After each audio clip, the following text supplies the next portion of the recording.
yesterday afternoon, last night, that went from Lewis through all the way into Portland, where they finally got him. But then found out that he was in an assault in Tacoma and stabbed somebody. So anyway, it's just been a busy day.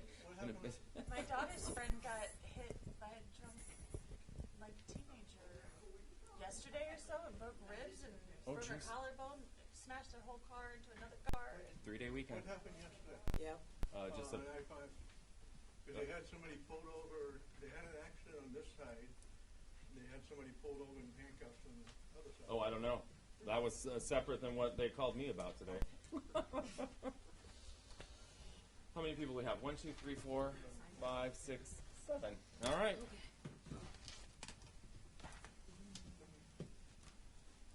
Good evening. Good day. Go get your car. Go get your car for Mrs. Oliver. I We're about to know, get up just on the making floor. sure my phone's My on. son Oh. arrived Saturday and Thanks, Steve. broke his wrist and My phone's off. It's at home. all the first 8 hours You ready, being Amanda? there. Yep. Okay. Well, that's not fun. And We had to drive down to McMinnville and whoa, that's a lot. stay You ever for do that like every midnight, time? then get home at 1:30 Good and left Lord, for that's a camp. lot of face. Record on this computer. Recording in progress. All right. Good evening, everyone. It is 6:30 on Monday, June 19, 2023. The City Council of Woodland will be going into an executive session under RCW 42.30.110, Section I, potential litigation. We will be in executive session for until 6:59 p.m. Recording stopped.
take off. Did you win anything, Climate change. It got cold in here, No, didn't it? not a thing. Me either, and I bought plenty. I did too. That was a climate change. We went from Yes. we went from the rain. Recording in progress. We are out of executive session. Mrs. Hogan, are you ready for? Okay. And the time is now 7:01, and we are in regular session. It is Monday, June 19th, 2023. Please ensure your cell phones are silenced and rise for the Pledge of Allegiance. I pledge allegiance to the flag of the United States of America and to the republic for which it stands, one nation, under God, indivisible, with liberty and justice for all. Thank you. Mrs. Hogan, you please take the roll. Councilmember Rounds, Here. Councilmember Smith, Here. Councilmember Holland, Present. Councilmember Burke, here? Councilmember Dowdy, Here. Councilmember Hall, Here. Councilmember Alderman. Here. Everyone is here. At this time, I asked that in front of you is the new agenda that was discussed at the last meeting. I asked to break the rules this evening to allow this agenda to be followed. And for reference, we are allowing for additional public testimony at certain points within the meeting instead of just at the beginning.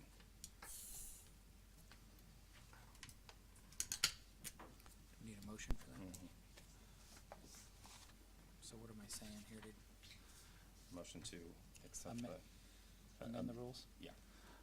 Motion to amend the rules. Second. Moved by Councilmember Smith, seconded by Councilmember Burke. Ms. Hogan, you please take the roll on that. Councilmember Rounds, Aye. Councilmember Smith, Aye. Councilmember Holland, Aye. Councilmember Burke, Aye. Councilmember Dowdy, Aye. Councilmember Hall, Aye. Councilmember Alderman. Aye. The ayes have it. Thank you. At this time, we have a presentation from Mr. Benno on a land donation. Mr. Benno. Good evening. Good evening. Thank you very much for the opportunity. Am I clear enough? There you go. Okay.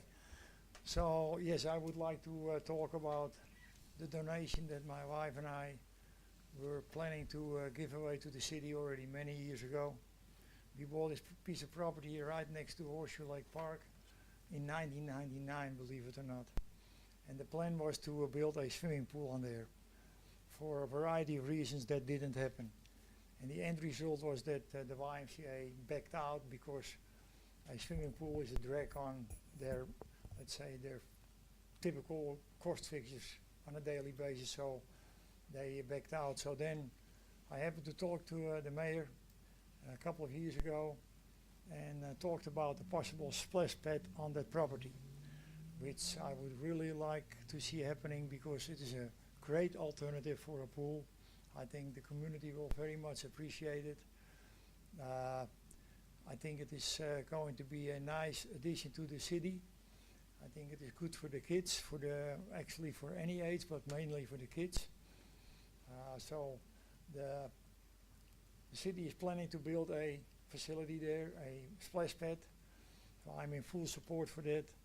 And of course I'm asking for your permission to vote on this splash pad property, yes. So thank you very much for your attention. Thank you, Mr. If Benno. there's any questions, then please let me know.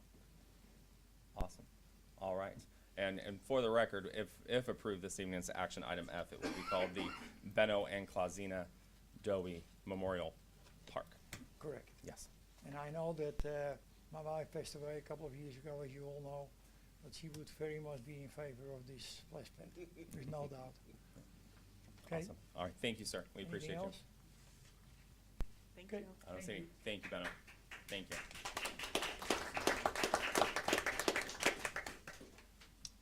ADA transition plan, Ms. Coleman. Oh, all right. Welcome. How are you, Gibbs and Olson? And I think, do we have a slideshow? Yes. Slide deck. Okay. course, it's at After that. that update. It's good after the computer fully updates. And while they get that ready, let me go grab the paper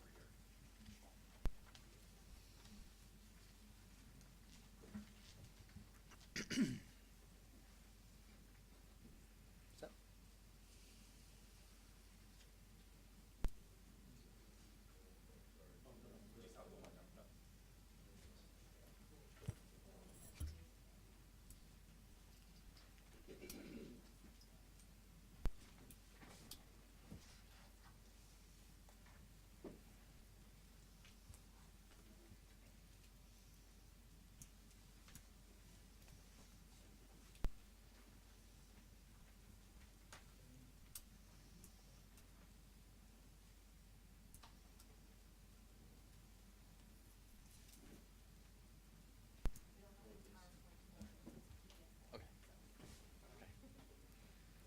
First off, thank you to Tracy Coleman, the Public Works Director, and City Council for having us. So I'm Kyle Busby, and this is Wes McCutcheon, and we work with Gibbs & Olson, a local engineering and land surveying consultant.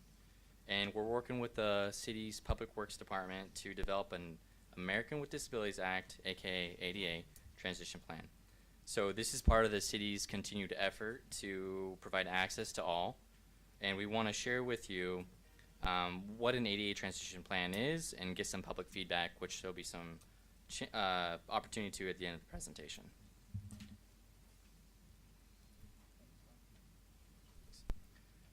So first off, why is there a need for an ADA transition plan? So any organization receiving federal support of any kind must comply with Section 504 and the ADA.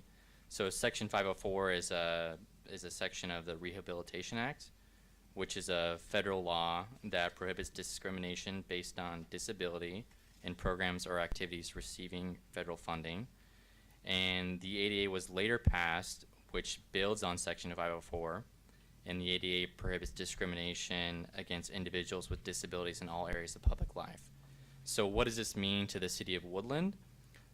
So first off, transition plan is required by federal law, but also it provides eligibility for grant funding. So it gives the city an opportunity to go after some infrastructure funding.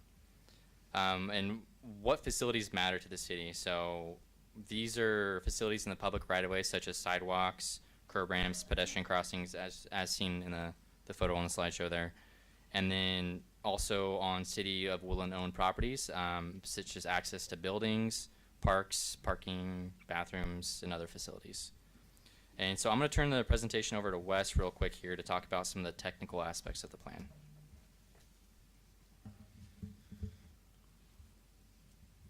Next slide. So the transition plan has a few goals. It's an outline ultimately that takes inventory of the current conditions, what the city requires of new constructions, and it identifies barriers to accessibility.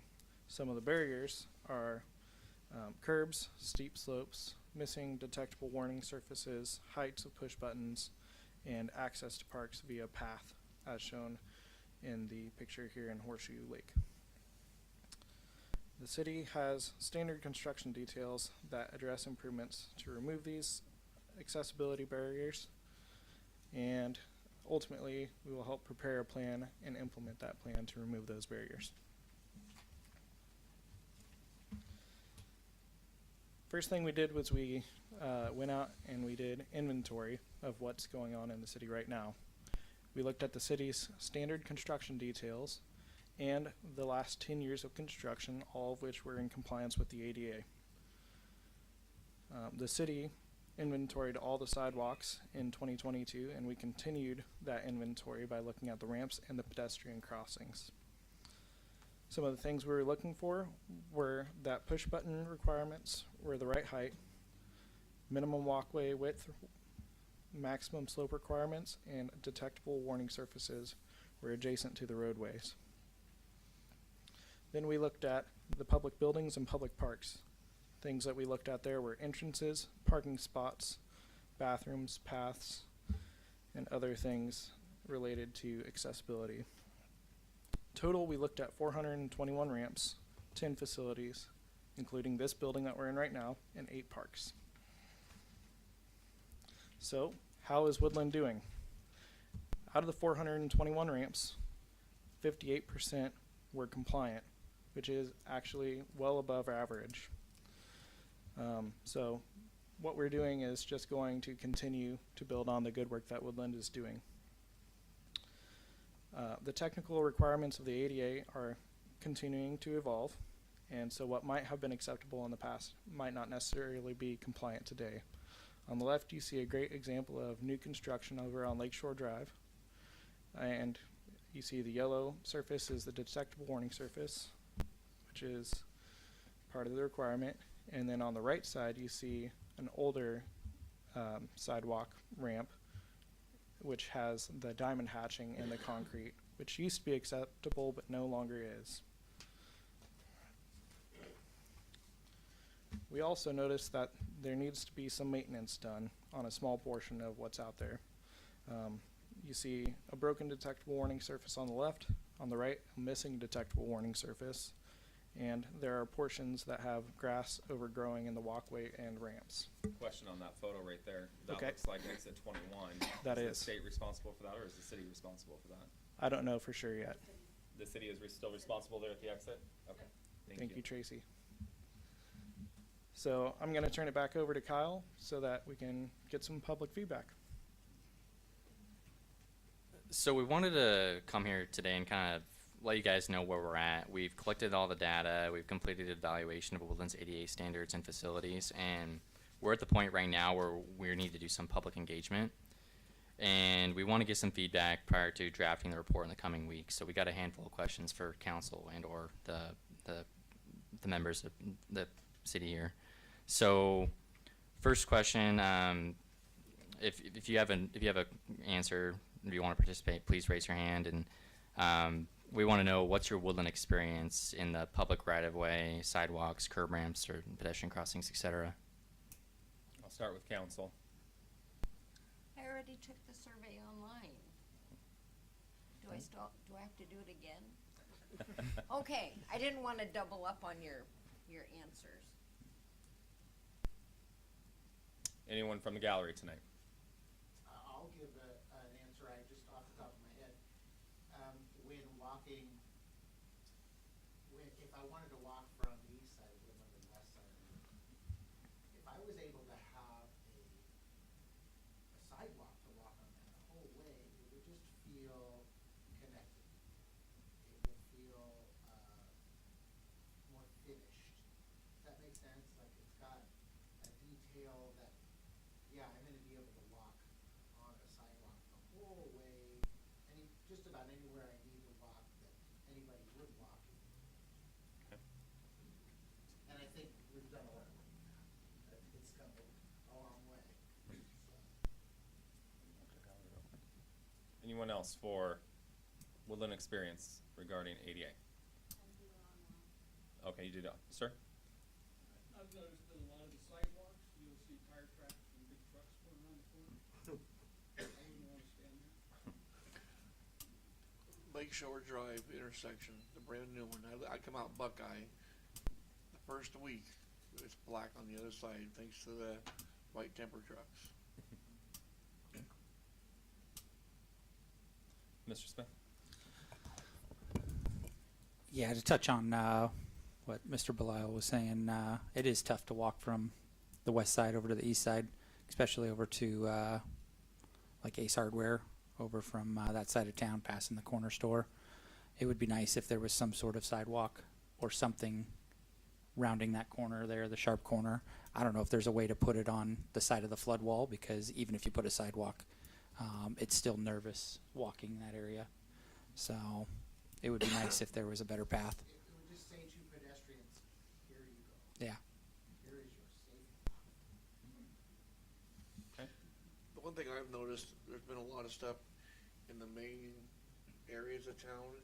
I would like to see more back in the neighborhoods, because that's where a lot of people, I know back where in the Beechwood Street my dad lives, a lot of the older folks and stuff, they walk in the afternoons and the evening time when it's summertime, and I'd like to see some more of those sidewalks and entrances getting some attention instead of just uptown where everybody can see them. Mr. Smith. They've been doing a lot of them ditch. It's been a while since I went down Atlantic. I don't know. Is there a sidewalk all the way down Atlantic yet? Or is there still just portions that? With the exception of in front of the RV place. Yeah, that would be the other part is try to get a sidewalk in front of on Atlantic all the way down so you can go down in front of the police station here and go to Atlantic, which would be a not a bad route. Is this what you're looking for to make sure we're not getting off track? So. Yeah. Okay. This is good. Okay. JJ. I was gonna ask, who come up with the idea of those diamond things putting on, because when you go by on a wheelchair or anything, it rocks you to death. Oh, the yellow truncated domes. Huh? The yellow truncated domes. Yeah. Those things are awful. Yeah, it's like a federal requirement. A lot of it's for visually impaired people to be able to feel where the. Kind of like Braille. Yeah. Don't go there. Yeah. Or when you're going there, you're crossing a street. Okay. So one more question on this slide. What is your woodland experience on woodland-owned properties, such as public buildings, parks, other facilities like water treatment plant and things like that?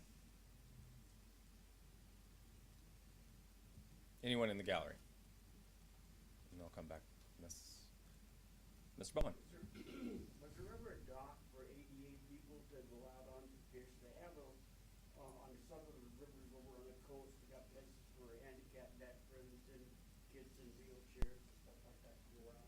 Because I noticed when you go down the road, wall-to-wall people, when there's a derby or anything there, that excludes areas for some of those people. We did at one point, and we actually had to remove it due to the fact that the community was using it unsafely and actually was ripping it away from the shoreline, even with posting of please don't.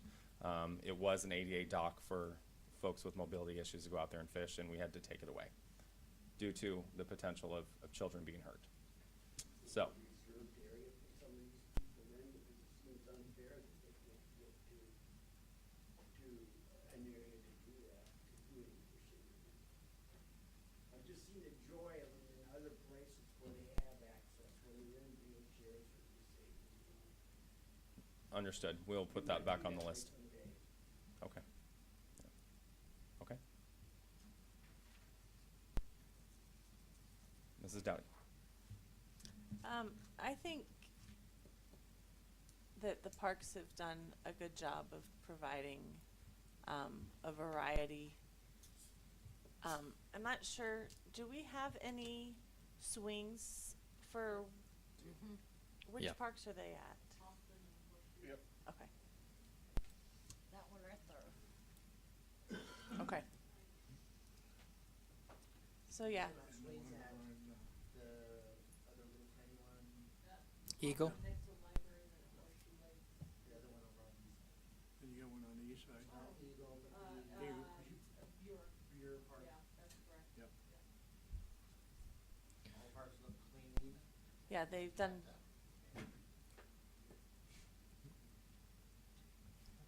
We added the ADA accessibility to those parks through grant dollars the past 5 years. They weren't there before. Okay. Excellent. One more slide for a couple questions here. Just want to ask if there are any other additional thoughts. What other improvements were important to you? I got the east-west connection on here in my notes. And if you have any questions, feel free to ask them at this point too. Smith? Another important one to me is I think it's salmon going out onto the highway to go to the school because they lock the gates and the kids have to go out onto the highway. So that one's an important one to have a sidewalk looping all the way around. Along 503. Along 503. And maybe when that housing development gets done, there might be a better, safer route at that point for kids, but at this point, there's not really a safe route after the gates are locked. Anyone from the gallery?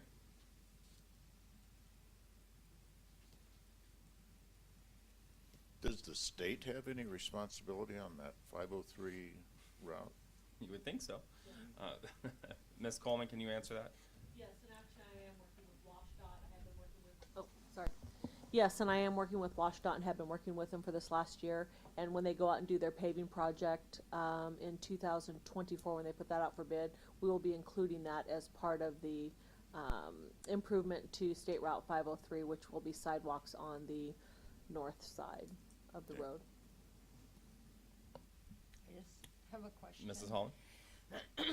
So we're a tree city, and with that, you have tree roots that move the sidewalk portions up and down and kind of make it lumpy. So is there any plan for like strategic replacements of sections that maybe, that would be my only ask, is like if that's part of your plan, that there's sections. Yeah, so the city did an inventory on the sidewalk last summer, and we're taking that into account with our data. So we're taking that into account. We're also focusing on the curb ramps and public buildings and parks and things like that. So yes, that will be taken into account as part of the plan. Ms. Coleman? I wanted to additionally share that we recently, when we did our inventory on sidewalks, we noticed that in years past, trees were on the approved tree list for being planted in woodland, and they were not appropriate trees for that part of the development. For instance, they might have had too small of a space to grow in, so what they did is uplifted the sidewalks. So we have gone through and we have updated our tree list for developers, so that shouldn't occur in the future. Trying to put the right size tree in the right type of development and planting, which will help preventing the trees from, the sidewalks from being uplifted. But I will say that you can't prevent somebody from planting a tree in their yard close to a sidewalk, which would uplift that in the future. But as far as the city goes and what we're requiring from developers, we have updated that tree list.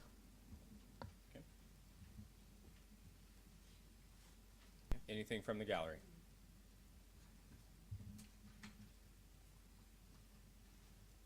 Okay. All right, so if anyone's got any additional thoughts that were not shared at the meeting, please take time to fill out the survey. There's a QR code up there on the screen. You could use your phone and it'll take you right to the link. It's also posted on the city's website.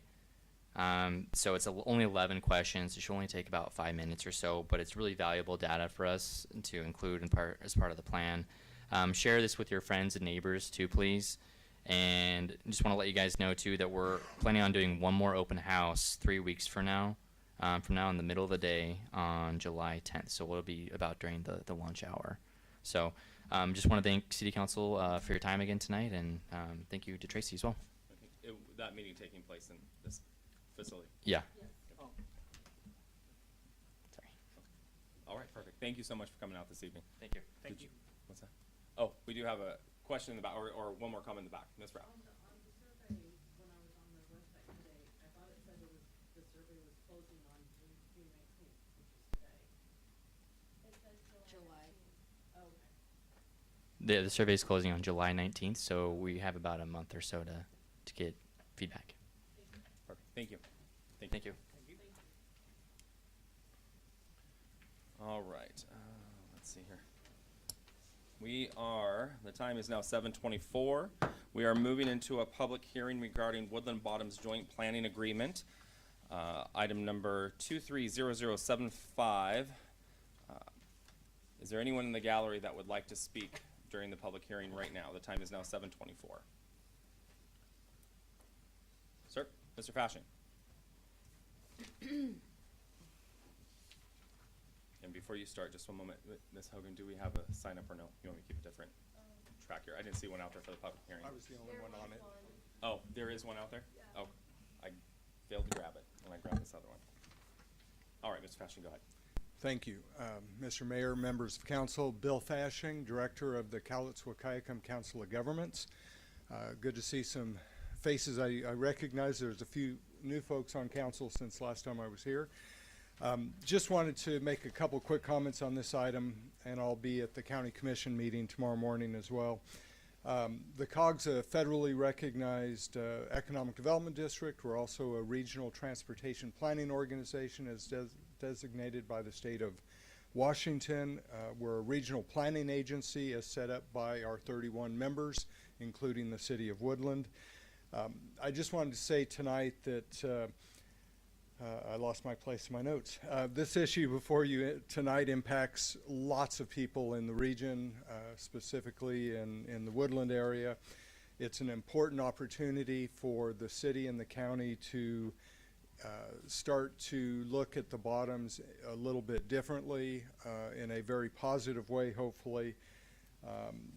This opportunity will not only include opportunities for the city and county to better communicate on the issues that are going to be coming forth in that area, but also to allow the citizens to provide more input at different times on different issues. And I think all in all, this will hopefully set the stage for stronger communication across the board on what's going to happen in the bottoms long term. So with that, I'll stop and just encourage you to move forward with this agreement, and the COG will be there to help wherever we can to move those discussions forward. Awesome. Thank you, Mr. Thanks. Patching. Appreciate you. Anyone else, for anyone in the gallery, for the public hearing regarding the Woodland Bottoms Joint Planning Agreement, or MOA? Mr. Goddard.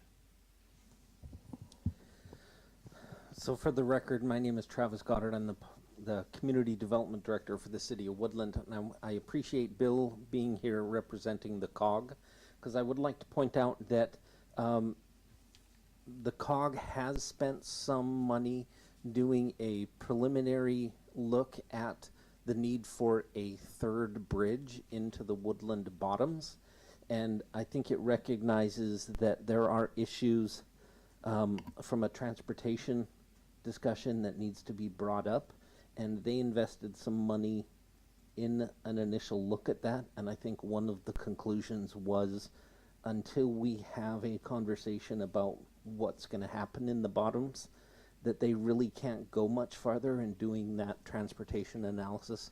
And I see Bill wagging his head that he does agree that that's kind of one of the conclusions out of that study. So in addition to planning, this is a major transportation discussion that will help us do transportation planning as well. Thank you, Mr. Goddard. Anyone else in the gallery? Anyone online?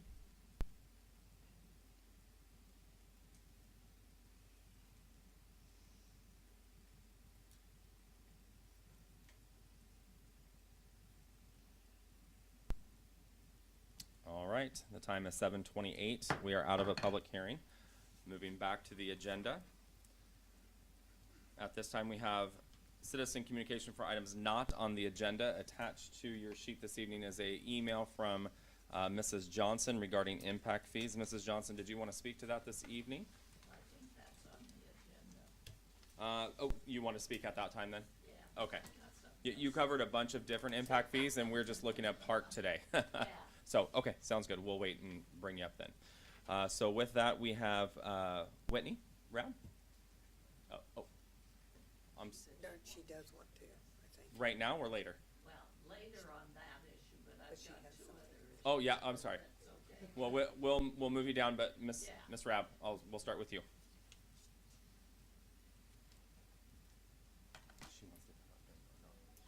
So I'm here to address issues brought up by the mayor in his newsletters. Rather than discuss issues and solutions that have been brought up here at city council meetings and on social media platforms, the mayor's began to attack people. I've never hidden that I filed a complaint with 20 after 4, nor have I hidden the reasons I filed the complaint. Yet the mayor in his recent newsletter alludes to this because he believes it will hurt one of the other candidates, despite the fact that the owner of 20 after 4 still supports the other candidate. The reason is integrity and honesty. The city has knowledge of this business and others operating illegally in the city of Woodland, and quite frankly, the owner of 20 after 4 should be suing the city for fining them, while they have not fined other businesses operating without a business license in the city. In fact, I filed multiple complaints because the city does not allow Airbnb-type businesses within the city limits. Despite myself and other neighbors filing complaints for this and holding events at a residential home, all they received were letters. In fact, one of the friends of the mayor operates 2 Airbnbs in the city of Woodland limits. There are actually half a dozen people doing this, but the city and mayor choose to look the other way.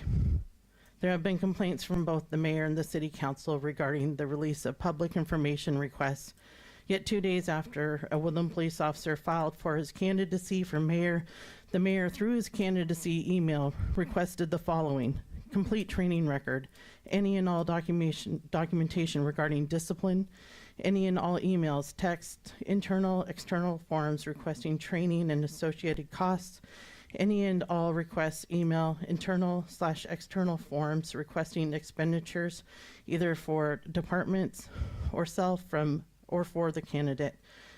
Amount earned in overtime by the candidate for fiscal years 2015 through the year to date. Any and all applications submitted by the candidate as an external or internal candidate for the employment with Woodland Police Department. All criminal arrests made by the candidate on individuals residing inside the city limits of Woodland from 2020 to year to date.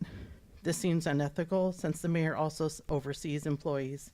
As well, it was not as the mayor that this was requested. It was from the Will for Mayor email, directly tying this request to an employee's candidacy. As well, when the employee removed himself from the candidacy, the request was promptly rescinded. We should be addressing city issues affecting the citizens, answering the questions that citizens have and have been bringing up for months and years for some of the issues. For example, not having funds for city parks despite having impact fees for parks for 20 years and allowing developers to privatize their parks instead. Answering questions to why there's no affordability study within the FCS study. How about addressing the Minall situation instead of lauding a company who has botched the implementation of billing, charging exorbitant fees? By the way, if it wasn't in the contract, they shouldn't be able to charge them. Saying that there was not a data breach and then saying that there was a data breach and then saying that the data breach was no big deal. I'd like to know what the open issues are and what issues have been resolved. I have grave concerns regarding zoning that could allow an LRA, which is a less restrictive accommodation, into our community for SVPs, which are sexually violent predators from McNeil Island. I brought this up to the council a few months ago and have not had a response, so that our community is not taken advantage of like Tenino and Enumclaw. This is an issue with collusion between the governor, the attorney general, the DOC, the DSHS, and close ties with the psychiatrists, the polygraph examiner companies. They have not been following any laws regarding notification about sex offenders being housed in communities and have been illegally placed by elementary and middle schools and bus stops. Law enforcement has not been notified as per normal sex offender laws, and we have the ability to be on the forefront of it by creating zoning for it so that if this comes into our neighborhood, at least it's not going next to a school. We don't have a bus stop, I guess you could count CAP. However, we have the foresight of seeing other small towns have this happen to them. The state pays these facilities $35,000 a person for them to leave McNeil Island to be housed in the communities, which is why people are setting up these places, because they're making hundreds of $1,000s a month. Anyway, any update on how much revenue is being brought into the TBD, since they used the 2016 numbers and had no idea how much money we would actually be collecting? Does the city pay for bottled water for employees? If the water is not good enough for employees to drink, why should the residents have to pay exorbitant fees for it? How long has the current water tower been leaking? How many people only hit tier 1 or 2 tier? Where in the budget does it show the fines for 20 after 4 has been paying? When was the last time a study was completed to see how much water is available?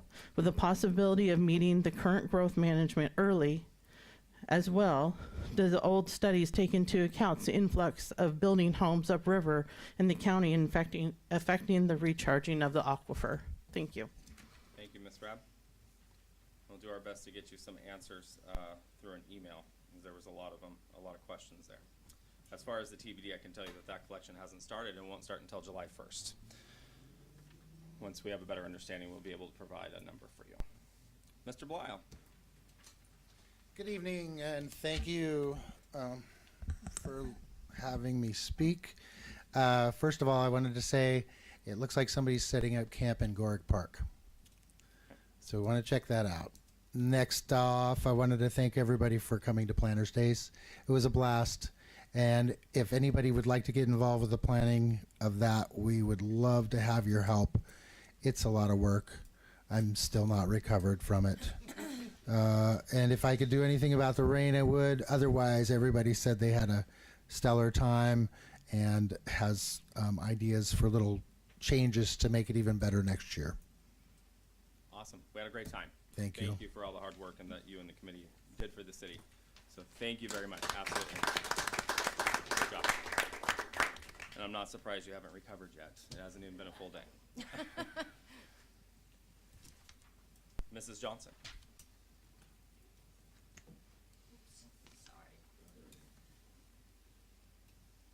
Well, I wanted to come and, according to me, set the record straight on a couple of things that have been going around social media that I consider at best misleading, at worst just untruths. One of them involves a swimming pool, and there's been things on the social media that said that the money that was, by the way, I have knowledge of this because I do their tax return. So I know every dollar that comes in and I know every dollar that goes out. And there was indications that the swimming pool collected money and gave it to the YMCA, and the YMCA used that money in Richfield. That is not true. We were going to, if the YMCA came to Woodland, we would combine our resources to build the YMCA and then add a swimming pool. But no money has been given to the YMCA. We still, the money that was contributed mainly went to buy the property. We still have a debt on that property. So you're saying the city doesn't own that property? The city? Yes. No, the city doesn't. Perfect. Thank you for making that a public statement, because folks don't seem to believe me when I tell them we are not another involved. thing. The city doesn't own any of the swimming pool property. And by the way, we didn't, there's another untruthful statement that says that we gave a bunch of money to the city to it. To my knowledge, that has not happened. And we are in the process, because there probably won't be a swimming pool.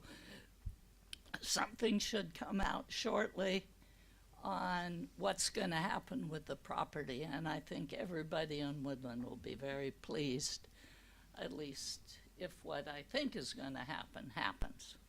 So that's number one. Number two, there's been a lot of misleading information on Scott Hill Park. I happen to belong to Rotary, and I also do their tax return, so I have knowledge on it. And there's been indication that the Rotary just wants this park for themselves. They want to be able to just do private events, and that we are not doing it for the community. That is completely untrue.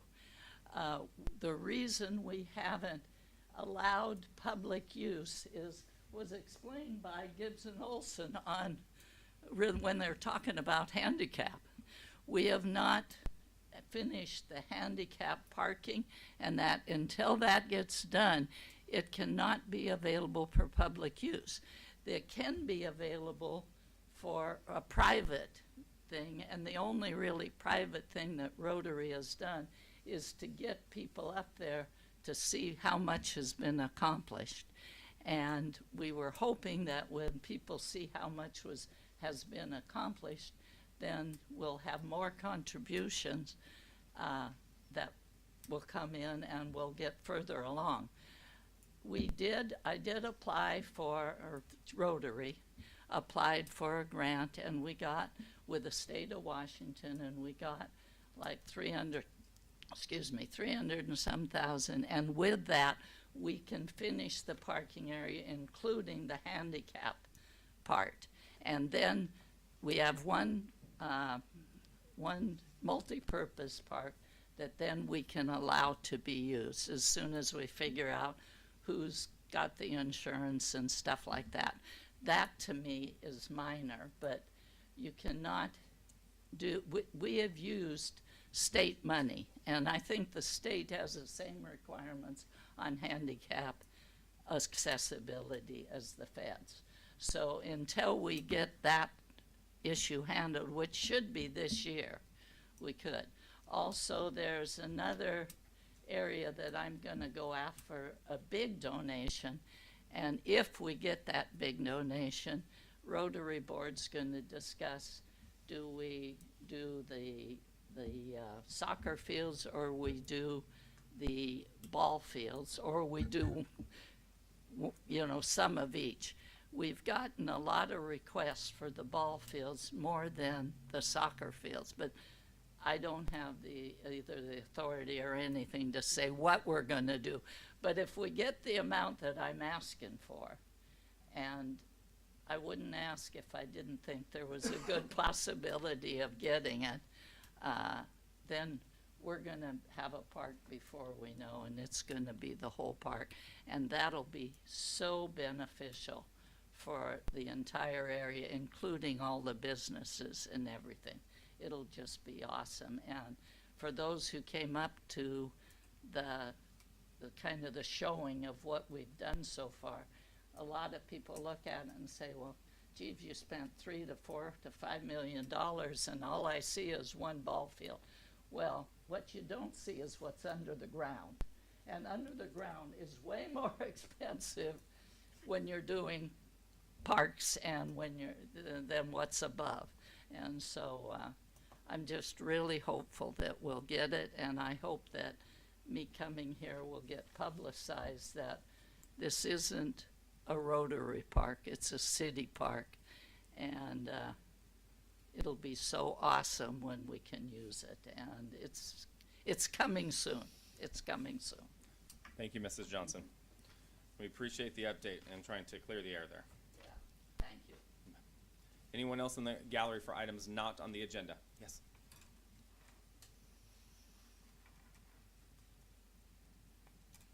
And I just need a name when you get up there to write down. Donna Butler. Okay. I don't want to assume. Assume, there you go. All right. Yes, so this is in reference to Whitney's comment about other businesses operating non-compliant to the zones that they are in, and I would just like to verify that. There is a business, and it's a drilling company. Let's see, I had it right here. It's a DT, Directional Drilling Contractor, at 1773 North Gorig. And I realize that we operate on code enforcement only when there's a complaint. There have been complaints on this for I'm not sure how long, and more than one person, myself and other neighbors, have about it. And last I checked, they were being fined $25 a day versus the 20 after 4 being fined $275 or something like that a day. So it doesn't seem very equitable. I'm not sure. It seems like there'd be a standard if you're non-compliant, but I mean, there could be other factors I'm not aware of course. So I'll look into that. yeah, so that's what I would like. I'd appreciate if someone looked at it. And this property has gone before Joe Turner twice. I've lived here for 45 years. And in that time, Joe Turner has already determined twice that a business cannot operate on that property. Okay. Yep, went through the whole thing, and he said, nope, it's zone residential, and that's what it should be used for. So the other businesses moved out, shut down upon that. So anyway, thank you very much. Perfect, thank you. And just for the record, we were without a code enforcement officer for a while, and that's Right. about 6 months now. We're back up and going again. Yeah, so Yeah. we are going to get back. Right, I have talked with Jade, I believe it is. Yes. Very nice. Okay. And I did put in a public records request. I think I did online. I'm not sure. Just to get some information about just to follow up. Okay. And Mr. Gothard has been forthright in sharing information with me, and I appreciate that. You bet. Thank Okay, we will get back to you. Thank you.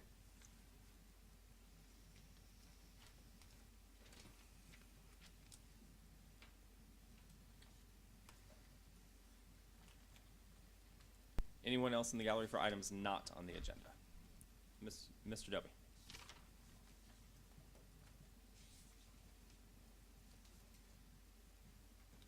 My name is Benno Dobbe, and I like to follow up on the comments that Darlene made about the swimming pool.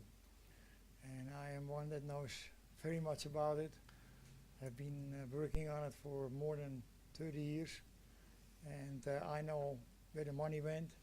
I also know that there is a lot of volunteer work involved that doesn't necessarily be mentioned. But the money that we spent was going for the property and for the demolition of the Lakeside Motel. So it was all going for good use. None of the swimming pool committee members took a dime out. They actually put in a lot of time and effort and money and never got compensated for it. And like I say, I know all about it. But anyway, so I like Darlene's comments very much because she is absolutely right. And so I hope that people will understand that instead of going with a lot of false information, that they are going with more appreciation. And hopefully it will turn into something now that I really like, which is that splash pad, which will be donated by my wife and me. And I like to actually thank the mayor, but also the staff for their help and support. Tracy, Frank, you too, Peter, all of them. Yep. No, everyone helped out a lot to make this happen, so thank you very much. Thank you, sir. Anyone else for items not on the agenda? Anyone online for items not on the agenda?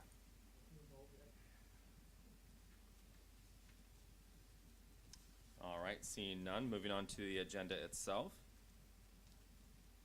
Make a motion to approve the agenda. Second. Moved by Councilmember Round, second by Councilmember Smith. Mrs. Hogan.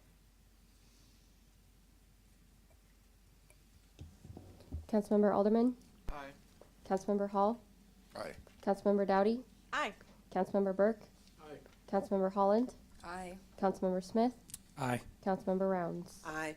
The ayes have it. Moving on to reports of standing committees. Human Resources. Mrs. Dowdy. Yes, tonight we met at 6:02. We had myself and Mr. Hall and Mr. Alderman and Mr. Boyce in attendance. And we talked about police staffing. Currently, we are fully staffed. Yay! That's huge news. We have 2 currently in field training. Our last hire was a lateral hire, so there's no outside training, but he's just getting familiar with our city. So that's great news for the city. That's the first time in a while that we can say that. Payroll, we are looking at possibly trying to change pay dates and maybe even looking at doing twice a month for city employees instead of once a month. And so they have some things they're looking into, and they have to approach unions for buy-in to go any further and to look at different things. So that's where we're at. But it was a pretty short meeting, in and out, and so that was it. All right, thank you very much. Finance Committee. Mrs. Holland. We met today at 6:08 is what I wrote down. We went over sales tax revenue. You'll be happy to know that for May, it was up 17%, and the leading sales tax generator is building and construction. That's unusual. It's not usually the number one sales tax generator, but it is right now. We went over the annual report that the Deputy Clerk Treasurer put together for the state. It was kind of quick because we had another meeting to get to, but overall, your sales tax revenue remains strong and continues to steadily grow. All right. That's it?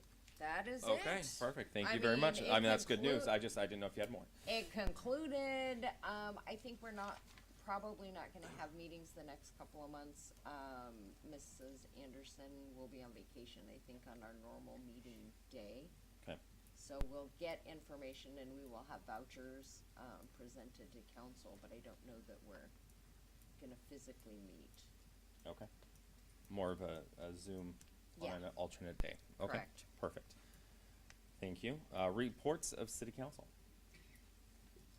Mr. Hall, we'll start with you. I will be attending on behalf of the City of Woodland. I'll be going to the Association of Washington Cities annual convention in Spokane, leaving in the morning. Don't get back till Friday night, but I wanted to thank city staff for the help in organizing and getting that all set up.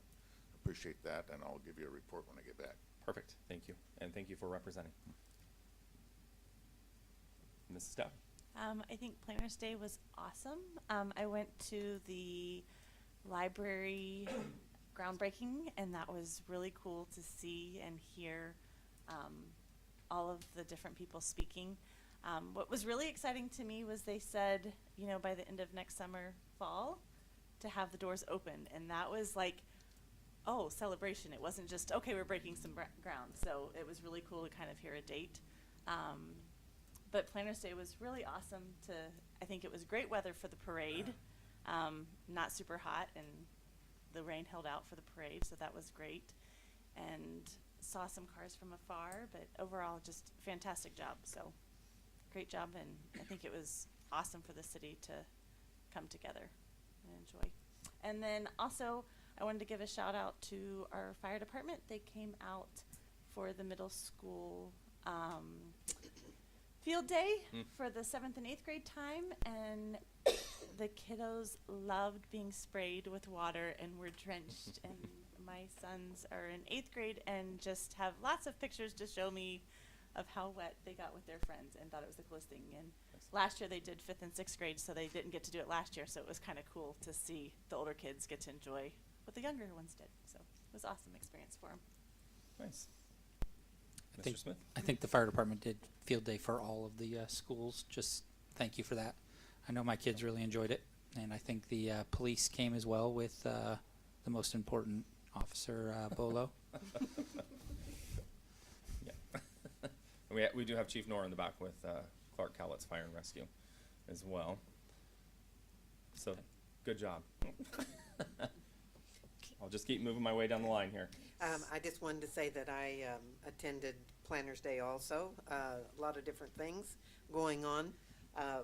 Tried to go to the bingo, but they have outgrown their spot this year because, I mean, there was still people behind us, and we turned around and left because they didn't even have any seating left, you know. So, but it's just a lot of work that goes into a lot of different things, and it was a fun time all the way around. So thank you, everyone that participated in that. So. Mrs. Holland. So, to piggyback on the Planners Day stuff, I had not attended a Planners Day parade, and gosh, my kids are in their 30s, and I went with my 3-year-old granddaughter. Pretty much what I remember, just tractors, horses. I did, the only thing I could think that we were missing was a log truck or two from my childhood. That was what I remember. It was a lot of fun, had a good time.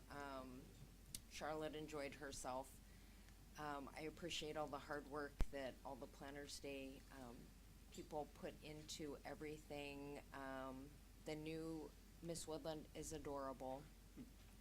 She has been known to translate for us at the Woodland Action Center on occasion. And I think this happened after our last meeting, but I want to give a shout out to Chief Knorr and his peeps up there at Fire District 6,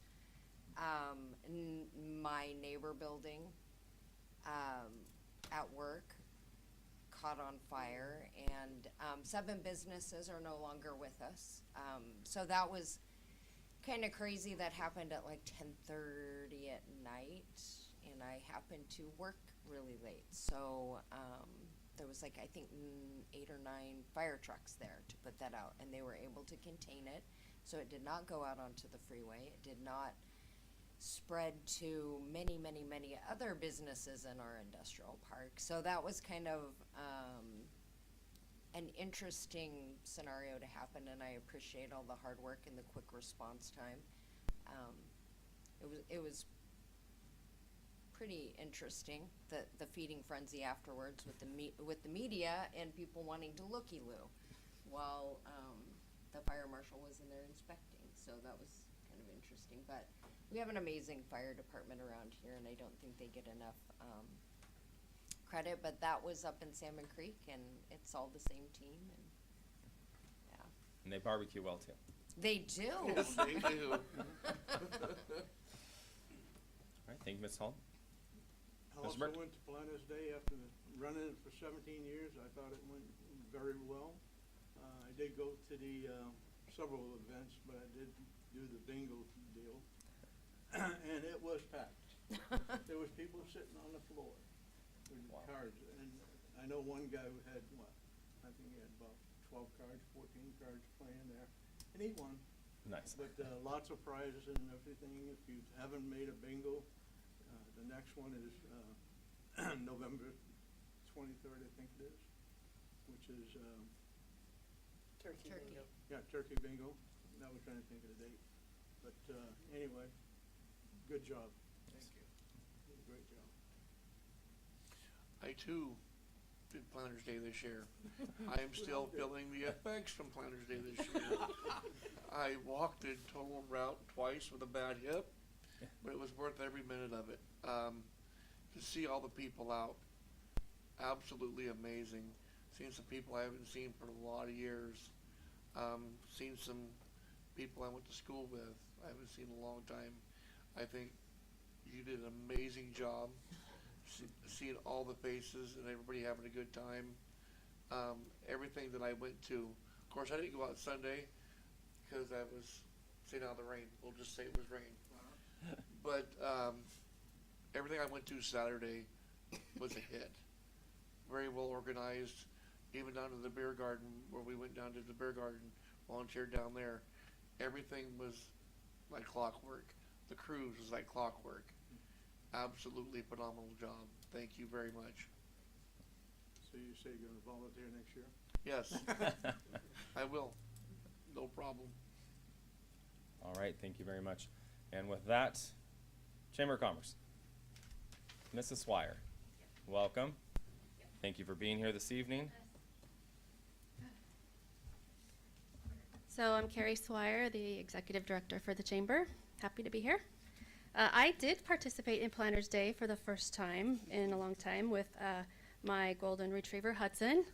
And I don't know if there's always that many people at the parade, but I was just really impressed. It was fun. So anyway, and Hudson got to meet Bolo, and Bolo made good choices. I know that's so that was really fun.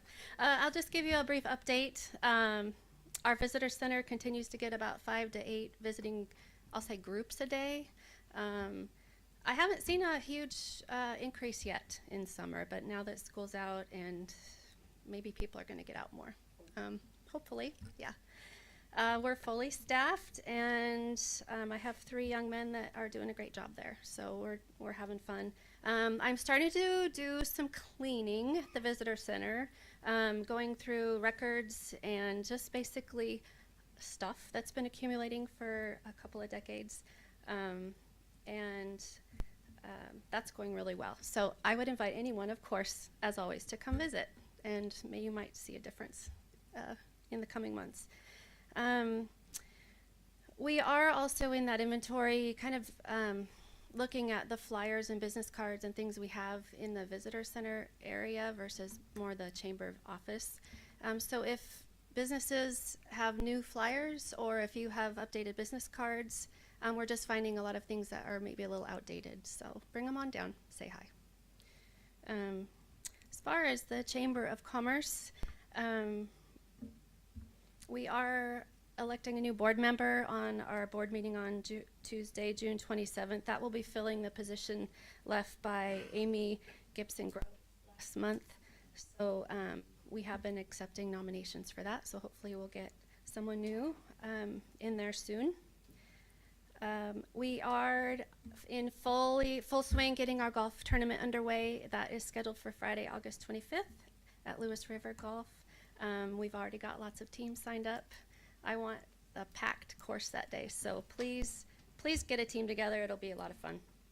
Also, we're looking for sponsors and just people to donate maybe some cool gift baskets or swag, so come on down with that if you have it.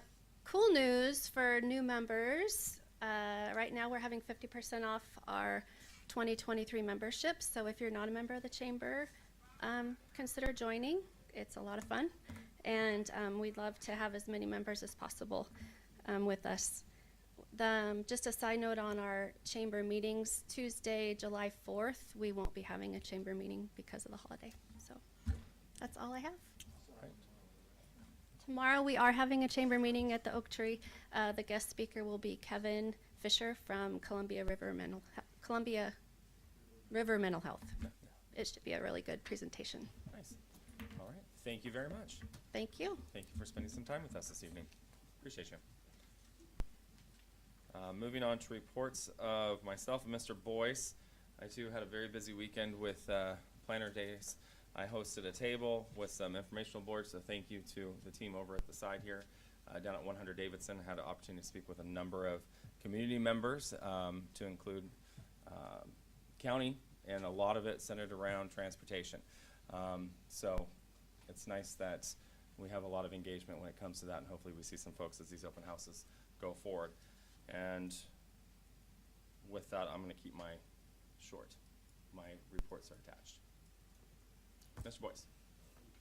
Thank you, Amanda. So I'll keep mine short also. We're going to be advertising shortly for Lodging Tax Advisory Committee members. We haven't had representation from the hotels in the last few years, so we're going to make a direct request again to see if we can get someone on board. But it should come out in a couple weeks and be advertised, and we'll have the application online, so everyone please look for that. Also, Hot Summer Nights Movies in the Park is starting, so the 23rd is a big date. With the holiday weekend, please remember we'll still have our council meeting on July 3rd. The city offices will be closed on the 4th, however. So I'll leave it at that.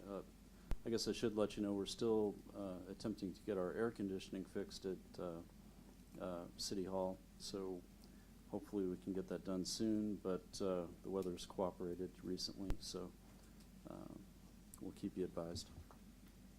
Thank you, Mr. Boyce.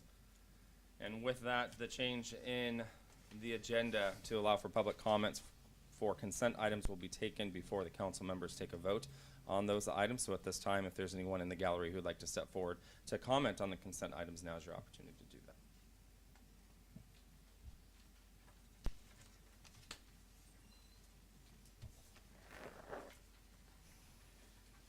I sent out a letter to an email, not a letter, on impact fees, and I think y'all received it, and then I received a letter, which I'm thankful for, that Tracy sent me, but I had got it about almost at 5 o'clock when I looked at my email, so I haven't checked all the things, so, but I had already made a presentation, not actually made it, but felt like what I wanted to talk about. First off, we're always talking, well, first off, I'm a CPA, I do accounting for a lot of people. And I know how contractors do their bidding. I have some contractors, home contractors. And they come up with all of their costs, and then some add 10 up to 25%. So every cost that's in there is in the cost of the home. They also they look at what areas the market can afford. They got their cost figures for various types of houses, you know, more upgraded houses, larger houses, smaller houses, and then they look at the area to see what the market is. And so then they determine if they want to build in Woodland, where if the market is at 300,000, 400,000, 500,000, they look at what their costs are. And included in their costs are all impact fees. Well, when you have, and I gave you a chart that shows you, the impact fee is about, or $19,800, well, it is exactly $19,800.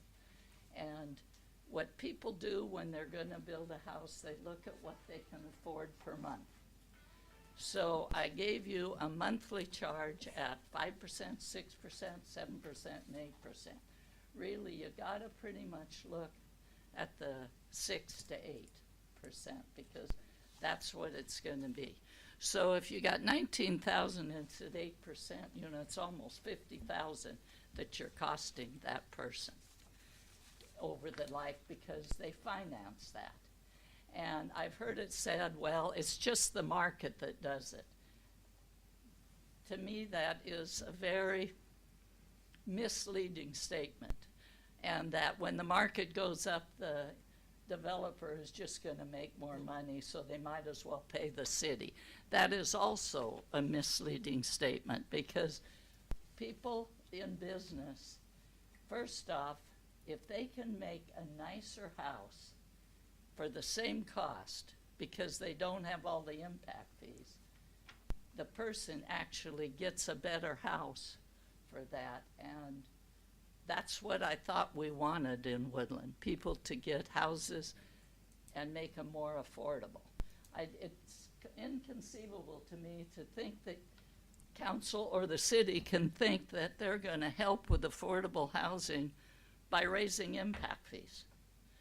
Also, there's an idea in this letter that I could address, that people come to an area because of the amenities. I got 3 of my grandkids graduating from college this year. Every one of them is looking at a job, at where they want to go to work. One went to Florida, he's a mechanical engineer. Another is in computer engineer.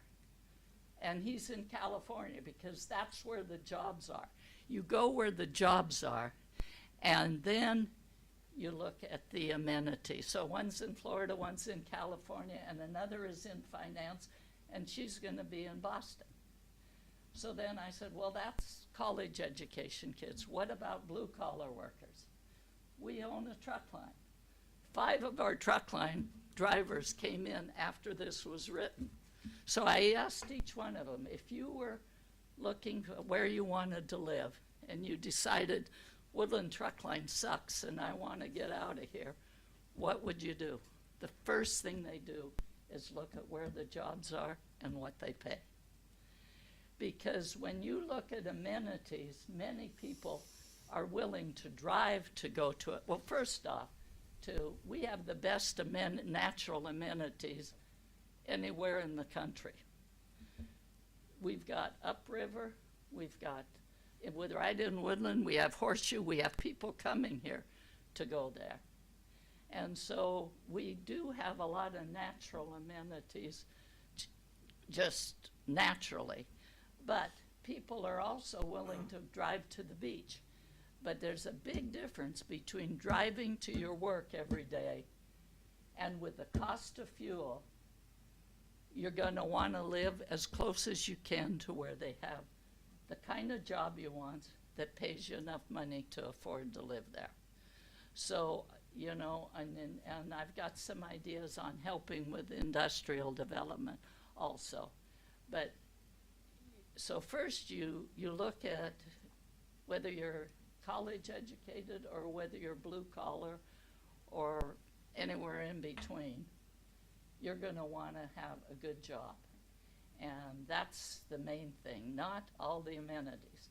Then I hear, well, all of these other people have already paid for these amenities. Why should you come in scot-free? Well, first off, most of the houses that are built in Woodland right now, they didn't do impact fees. And they're older houses. And when you go in and almost tear down and remodel a house, I don't believe you have the same impact fees. Now, I don't mind having impact fees on multiple dwellings because that's more of a business. And it's a business that really doesn't provide a lot of good paying jobs other than when you build it. I don't really like too much impact fees on businesses that would come here and provide good paying jobs that go, you know, that is a job generating business. So, but right now I'm just discussing affordable houses. It's as crazy to me to think that you can raise the cost of building a house and then think you're doing something good for the community when we already have an issue of a housing shortage. And that the other thing is, the nicer the house, the better it is for the person. And if you can put $20,000 more into 10 feet more, a bigger house, or, you know, I'm not, actually, I look at the cost when I builders, but I don't do it by foot. So it actually costs less per foot to build a bigger house than it does to build a smaller one, but I don't have those figures in my head. But I do know that the contractors that I've dealt with aren't out to gouge the people and keep the money that the city should have, as I have heard it said. But I guess I've said enough. The impact fees do not make houses more affordable. It makes people buy lesser of a house. And I don't know of anybody that, none of my friends come in and buy a house with cash. So they're all financing it. So what you're charging them is a monthly charge that they will pay for either, if they're lucky, 15 years. If they're normal, like most people, it's 30. Thank you, Mrs. Johnson.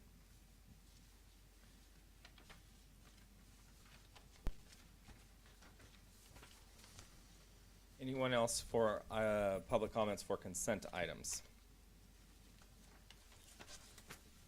Anyone online?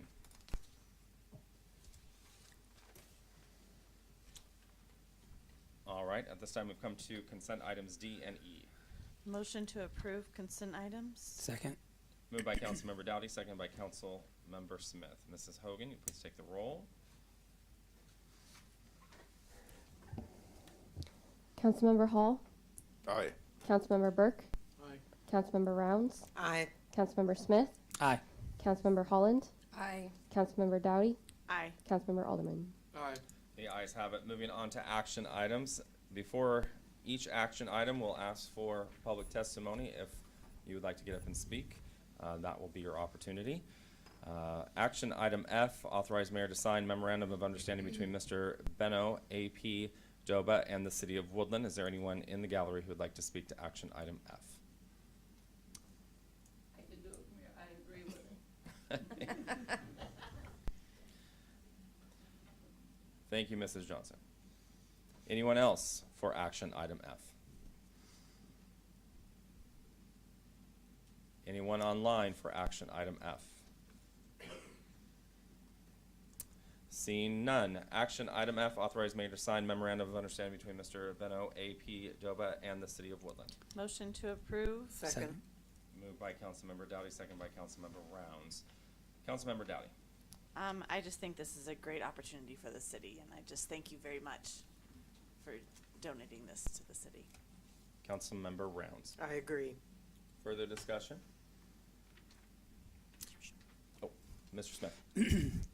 I've recently experienced a child that potentially almost drowned recently, and a splash pad, I think, is 100% needed to get the small children away from the lake. It happened very quickly. Fortunately, the child is good, and people got to him in time. So I am in full support of this. Mrs. Holland.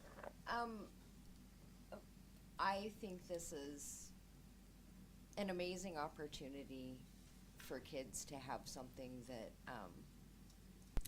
like Councilmember Smith said, keeps the littles away from open bodies of water, because it is that vast that a little one can get out of your sight.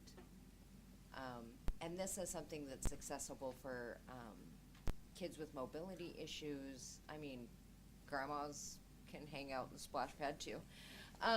But I think I appreciate, as a Woodlander, I appreciate all the hard work that has went into the planning and the partnership for this. I think it's another thing in a long line of a local resident giving back to the community, and yeah, I think it's pretty cool. I've kind of looked forward to this for a while, so. Mr. Alderman. Don't forget about the old grandpas too. I know. I've been up to the center the past few years with my grandkids and had an absolute ball. And I, for one, cannot wait because the ice cream place is gonna be right on the back side of it. So it's a win-win for the grandpas. Thank you, Dover. Anything further? Mr. Hall. Yeah, I too am in favor of the splash park. When I was a younger man, I helped install the splash park that's up in Kelso, and that became one of the happiest places in all of the area. It was a Rotary project at that time, but that turned out great for the city, and I think it's a feather in the hat, not only, you know, gratefully to the folks donating, but also to all the work that went into planning and organizing and figuring that out. That's a lot of camaraderie that's required there, a lot of collaborative effort required, and I think it should be a feather in the hat of all the folks who have been involved. It's really a positive thing. So. Thank you. I appreciate those comments. Anything further? Mrs. Dowdy. I think you also hit a good point that it will bring families up away from the lake and to our center of town a little bit more too, to our businesses, and to utilize the things like the sweet shops and stuff like that that are coming to town, and really get people to recognize Woodland for more than just the lake that it is. And so I think that just adds even more benefit. So. Yeah. All right, seeing nothing else, Mrs. Hogan, will you please take the roll on action item F, authorize me to sign memorandum of understanding between Mr. Benno, AP Doba, and the City of Woodland. Councilmember Smith, Aye. Councilmember Burke, Aye. Councilmember Hall, Aye. Councilmember Alderman, Aye. Councilmember Dowdy, Aye. Councilmember Holland, Aye. Councilmember Rounds. Aye. The ayes have it. Moving on to action item G, public testimony on ordinance number 1536, update the Woodland Municipal Code 3.41.160 regarding the formula for determining park, recreation, open space, or trail impact fees. Final reading. Motion to approve ordinance 1536. Stand by, please. Sorry. No, you're fine. Any public testimony? Anyone online? Moving on to action item G, ordinance number 1536. Motion to approve ordinance 1536. Second. Moved by Councilmember Smith, second by Councilmember Dowdy. Councilmember Smith.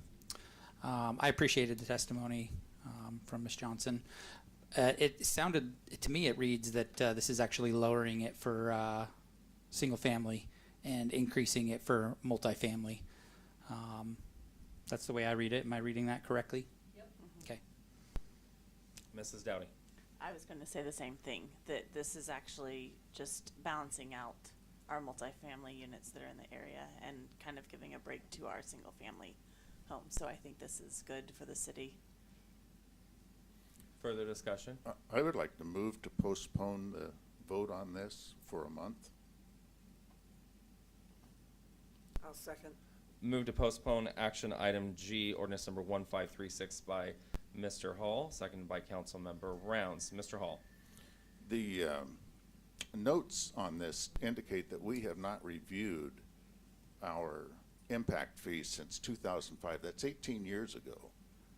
I think we are needing some further discussion. I know there was a lot of work by the committee, the Parks Committee, and I know there was a lot of work by staff to determine what those numbers should be. But we need to have a general discussion about impact fees. Mrs. Johnson brings up a great point. That I think most commercial businesses would look at impact fees as having a dampening effect on development. I think that's true. And I think that we need to have a talk, time to have like a workshop and talk about what we really want with impact fees. I think they are significant. I looked at those numbers and, you know, $20,000 that's a lot of lot of fee. And I think that the people of Woodland need an opportunity to have that discussion. And I think in spite of the work that's gone into it, I don't want to throw that work out, but I want to give us time for the council especially to get up to speed on those fees and what we really believe, what the city really believes about those and how we should be implementing. So that's the reason I'm asking to postpone it a month. Councilmember Rounds. I'm okay with postponing it for a month. I'm not necessarily for impact fees, and I've always said that, so, I'm okay with postponing it for a month. Further discussion? So does that mean we're going to have a workshop at, is that what we're proposing, is to have a workshop at the next? I think that's what meeting? Mr. Yes, Hall that's has asked what I'm for. hoping. We'd have that discussion. Okay.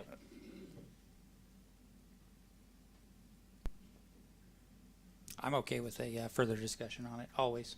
So Okay. I want to make sure we do it right. All right. Motion on the floor to postpone action item G, ordinance number 1536, for at least, or for 1 month, with a workshop to follow before that time by Councilmember Hall and second by Councilmember Rounds. Mrs. Hogan, please take the roll. Councilmember Alderman, Aye. Councilmember Hall, Aye. Councilmember Rounds, Aye. Councilmember Smith, Aye. Councilmember Holland, Aye. Councilmember Dowdy, Aye. Councilmember Burke. The ayes have it, and for council rules state that a date must be given. It will be the 17th of July, when this will come back up for action. That's 1 month out. What do we do about their motion? That just, went away. Moving on to action item H for public testimony on resolution number 766, adoption of updated park impact fees. Anyone in the gallery for testimony on action item H? Oh, Mr. Boyce. Mr. Mayor, really this resolution is contingent upon ordinance 1536. So if 1536 is going to wait, I would suggest that City Council wait on adopting that resolution also. Okay. So motion to postpone resolution 766 till Second. July 17th. Motion by Councilmember Smith, seconded by Councilmember Rounds to postpone action item H, resolution number 766, until July 17th. Councilmember Smith. I think Councilmember Hall had a good point of reviewing it and making sure that we're good before we do anything. So yeah, I'm okay with postponing it for now. Councilmember Rounds. Well, it's like Mr. Boyce said, we can't do this until we do the other, so that's why we need to postpone this. Further discussion?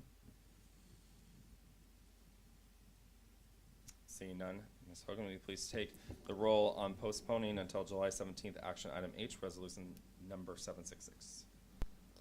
Councilmember Smith, Aye. Councilmember Burke, Aye. Councilmember Holland, Aye. Councilmember Rounds, Aye. Councilmember Hall, Aye. Councilmember Dowdy, Aye. Councilmember Alderman. Aye. The ayes have it. Moving on to public testimony for action item I, authorize mayor to sign interlocal agreement with the city of Kelso for prosecution services. Is there anyone to testify on action item I?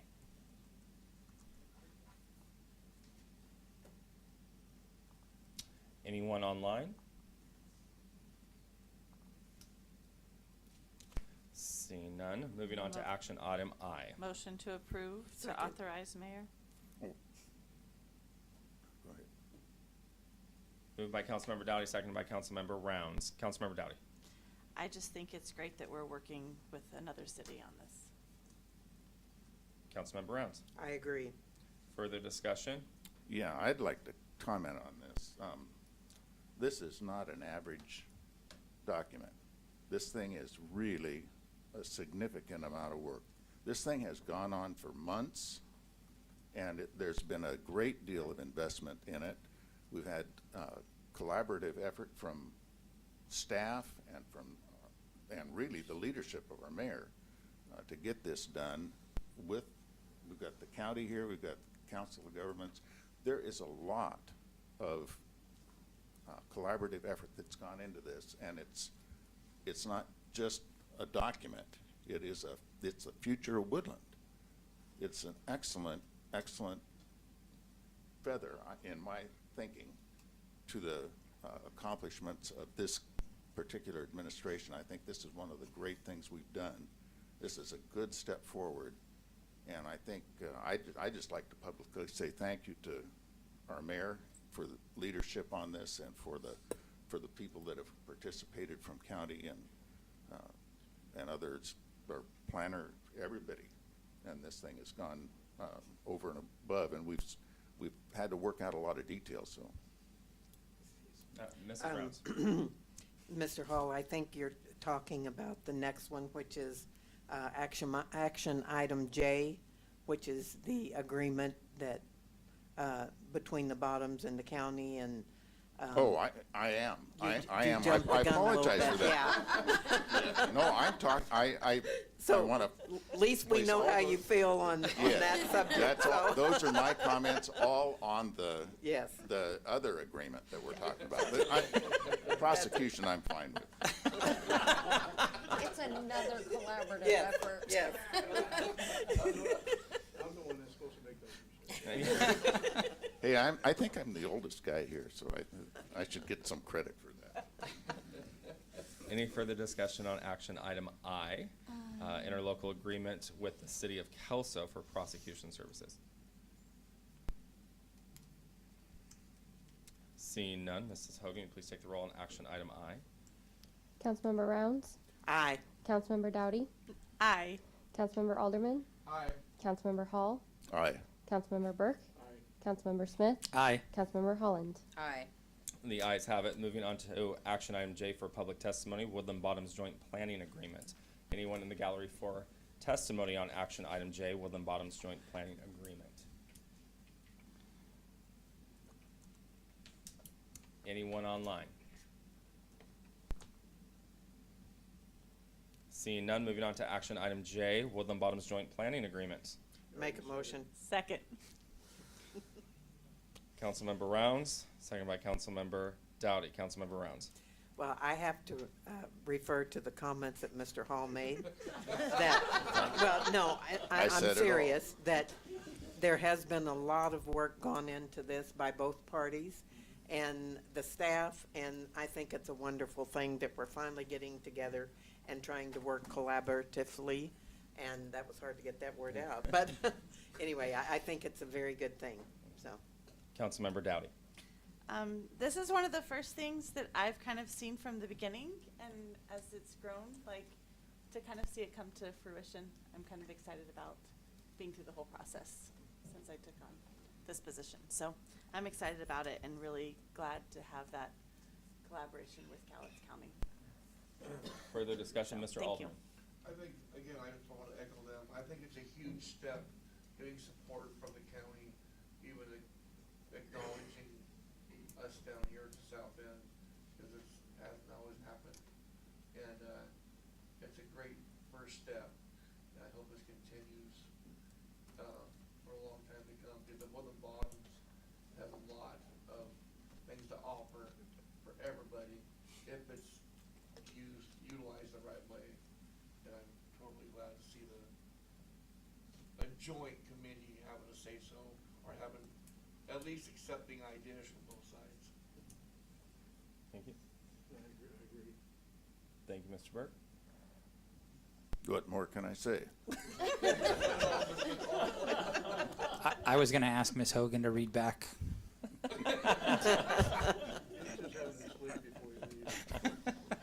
Anything further, Mr. Hall? No, I think you know where I stand. It's quite a testing. Thank you, Mr. Hall. Anything further for action item J? Mrs. Holland. Y'all have said a lot of really good things. I'm impressed with the amount of collaborative efforts put towards the stakeholders. So you have tribal representation, you have county, the port, a lot of different people. And at your town hall, you mentioned farmers in the Bottoms had reached out to you. First and foremost, that's always been my concern with all the effort, for the bottoms. Not a lot of people realize we have the bulk of agricultural land in Cowlitz County. It's right here in our bottoms. So, I'm super excited by this. I'm happy everybody could, have a seat at the table. That's, as a woodlander, I'm excited by what the prospects of this type of an agreement can have. So, I appreciate all the work. Thank you. Mr. Smith. I'll echo all the statements there, but I am glad to see Commissioner Dahl attending our meetings frequently and a lot more collaborative, and it's been nice to have some conversations with you here. So thank you.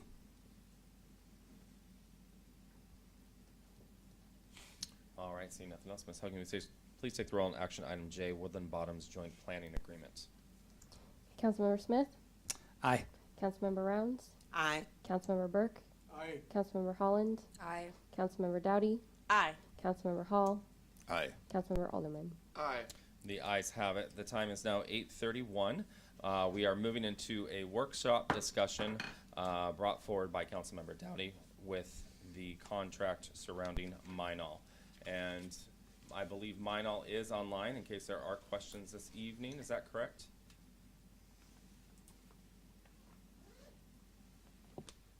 Is that the 972? Yes. Hi. there we Good go. evening. Sorry, trying to find the mute button. That's all right. All right, we have you online. Thank you. And we will start a discussion. If there are questions, we may refer to you. Mrs. Dowdy. Yeah, I just, in discussing and hearing from the community, I just thought it was important that we start discussing what this looks like. I know our contract, we have a little over a year left in our contract, and just discussing like what are our next options, whether we continue with them, whether we look at other companies, whether we bring it back in-house. And I know it's been kind of a topic on several council members' minds, as well as our community's minds, is what it looks like next. And so I just wanted to bring it forth for us to have an open discussion, just candidly, and thoughts of what people were feeling. So, Mr. Alderman. I know on the town hall meeting, you were able to answer a lot of my questions about it. I've been asking a lot of questions because this all took place before I was voted into this position, and everybody knows. At least I hope everybody knows it. My big thing is talking to people. I like to talk to a lot of people because what you, as Mrs. Johnson pointed out tonight, which thank you for doing so, what you see on social media, 99% garbage. It's untrue. It's just opinions. I have ran into it. I've actually got rid of most of my social media because of it. I like to go out and talk to people, and this has been the number one. It's pretty close. Tie 1 and 2 topic that comes up, and through the discussion with some people downtown and your information that I got from you on your town hall,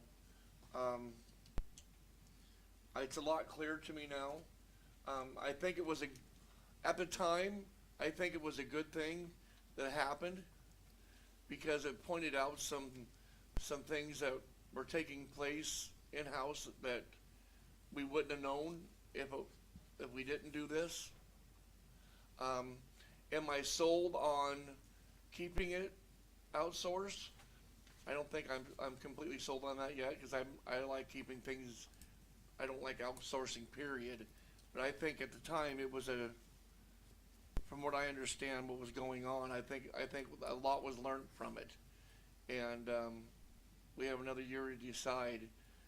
But I think we have a year, unless some things are going wrong and there's a breach of contract, as you pointed out, that there hasn't been an official breach of something that's caused the breach of contract. Mr. Randolph, can you speak to that a little bit when we talk about breach of contract? I mean, Is this the appropriate theater to talk about it? I mean, if I you're guess talking- I think if the you're question. I guess the question on the floor, in your opinion, has the contract been breached at this point? I know it's been discussed, but in terms of, I don't know what to say. Making you feel at this uncomfortable, I point. understand. Okay. That's good. Thank you. Mr. Alderman. But anyways, I just, like I say, I think it was a good thing at the time, because like you said, it pointed out some things that were happening that we wouldn't have known of. And so if we do at some point in time decided to bring it back in-house, that we know those things won't be happening, because we know what to look for and make sure things are done right. Mrs. Rounds. As a rule, when you outsource anything from the government, it is handled better and more efficiently than what the government does. And as far as our information being breached, I got a letter from Midall saying that none of my personal information was given out. So there's been a lot of companies that has had breaches in their security. And just because this happened to Midall is not really an excuse to change again, because it has happened to many, many companies out there. And as long as they're working towards bettering their system, and I think things are getting better with the city, and I think with the billing that they're doing, I think I'm okay with staying with them to see how it's going. As long, and anybody can go into the city employees and have them help them with their bill if they're having a problem. The girls down there know what they're doing, and they're more than willing to help. So I'm okay for not right now. So. Mr. Hall. Yeah, I think I'm on the right subject here, but Minol has, in my opinion, this is something that is the step in the right direction. I said before, it was the decision to go with Minol was made in good faith at the time it was made, and it was made with the idea that we would get more efficiency, we would save some money in the long run, and we would have true, by the rules and regulations activity. There wouldn't be any good old boy deals behind the scenes. It would all be upright. And I say, like Mrs. Rounds, I've always said, thank goodness we don't get all the government we pay for. And so I hope that this is moving the right way. I feel like it's moving the right way. I've seen the number of complaints come down. My own issue that I had with them when I came on here on the council, they resolved quickly, and with the help of city staff. I appreciate the help I got. And I just think that we need to see it through to completion. I don't think we can do it in-house as well. And I don't think that there's at this point an issue big enough in the whole process that would make us want to depart from that. And I think that I think we want to just see it through and see the thing become as efficient as we can. And here's the other thing. If you have to change a company, you can change a company. When you farm something out, you can change. When you take it in-house, you get a nightmare if you have to change it. So that's my opinion. I'm gonna wait for one moment here. Anybody else before I call back on Mrs. Rounds? Mr. Smith. I've stated my opinion on it multiple times here. I'm not for outsourcing, so I am for bringing it back. But I will give some credit that I think they are working through the issues. I think eventually they will get it figured out 100%. I'm not going to say 100% because there's always going to be issues with billing. You're never going to get it 100%. I think part of it is our meter service inspection. I think sometimes they are dropping the ball, which all of that just rolls downhill into the billing. I know personally I have had my bill come exactly to the penny before, which seemed a bit odd to me, but the next bill was different. So I don't think, I think that it will get worked out, and the issues will be resolved, and it won't be bad. But I am for not outsourcing stuff. So if we end up going back in-house, I think we need to look at a billing software that will work well, and I think it'll end up costing the city more to bring it back in-house. Mrs. Rounds. Part of the problem was the city council raising the rates when all of this happened, so people's bills were bigger. I know there was a lot of problems starting, but part of the problem was because the rates raised at the same time as all of this happened, and so people are mad at MIDAL, which it's not MIDAL's fault, it's the city council's fault for raising the rates to be able to do what we're doing. So part of that onus should be on the city council, not on MIDAL, for part of the problem, so. Mrs. Holland. Okay, so a representative from Manol is on the. Yes. Okay, so I went back just to refresh my memory. And back in October 29th, 2020, so when they did the utility billing RFP Q&A, some city staff member put this information in here. It has been debated as to whom put the information out there, but I'm going to read this, and I just want to know if this is still the case, because this was one of the determining factors of outsourcing. Approximately how many inbound customer service calls do you receive each billing cycle? And whoever filled this out said customer service clerks receive approximately 25 to 30 average customer service calls per day for 2 clerks. Utility clerk receives approximately 40 to 60 calls and emails combined daily. Most calls also require a follow-up. Time of call usually is 1 to 2 minutes each. Total annually ranges from 18,200 to 23,400.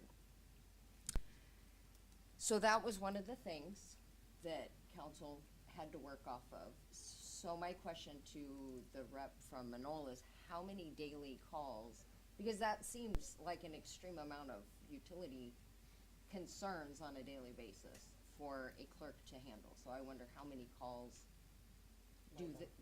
does Manol get currently from Woodland ratepayers? Right. No, thank you for that question. So I ran Maze, and there was approximately a total of 880 inquiries. Now, you know, we automate our IVR, right? The IVR is the interactive voice response, and it's very customizable. So as you know, we get better together. We can fine tune, you know, our routing tree to help people. So obviously the goal is to try to help someone through the IVR quickly and as soon as possible, right? So when they call in, they can, you know, check their balance, you know, pay their bill. They can get some general information. From there, they can move on to a representative. So I would say based on the bill volume, we get about 30% come through the IVR. So that could be just, you know, coming on to pay a bill, check balance. In regards to general billing questions and categories that come to a rep, right now it's running about 15%. Now, part of that, you know, because we were down for that period of time, that probably generated additional calls. Normal is typically about 5 to 8% of call volume in general, as a rule of thumb. And we support about 2,000 locations. And that's over about 30 years of call center support. So our normal target where we're shooting for is about 5. And right now we're at about 15%. Does that help? Are you talking since we've transferred over to you, or is that just in a month? That's it's running about that over the past, since the beginning, but that is the specific numbers for May. For May. So you're saying Yep. 800 with 30%, so about 240 were online inquiries. and the customer was able to take care of the whatever issue or bill whatever they needed by themselves. Yeah, so if we look at just the ones that come straight to a rep, like start-stop services, questions about deposits, online support, if I just take that call volume divided by, let's say, 20 days, about 15, on average, about 15 a day for those specific inquiries. For shut and stopping of service. Right, shut in, stopping. I mean, it's all gambits. High bill, leak support, trash question or trash support, start stop service. Copies of bills, historic data. So it can run the gambit. Okay, thank you. Before we get to you, Mr. Alderman, Mrs. Holland. So that's 15 a day. Isn't that what she just said? I believe so. Yes. Okay, so could one of the city clerks, if you Well, guys and, also, and or- to, I'm sorry, and to clarify, there's about 20 coming through a day that are like IVR, balance questions, payments, and so on, if that helps. so 35 total maybe? Yeah, Okay. exactly. So 35, and then Mr. Boyce, could you speak to what you see on a daily basis? So actually, I might give that question to Ms. Hogan, who's actually talking to the folks when they come in.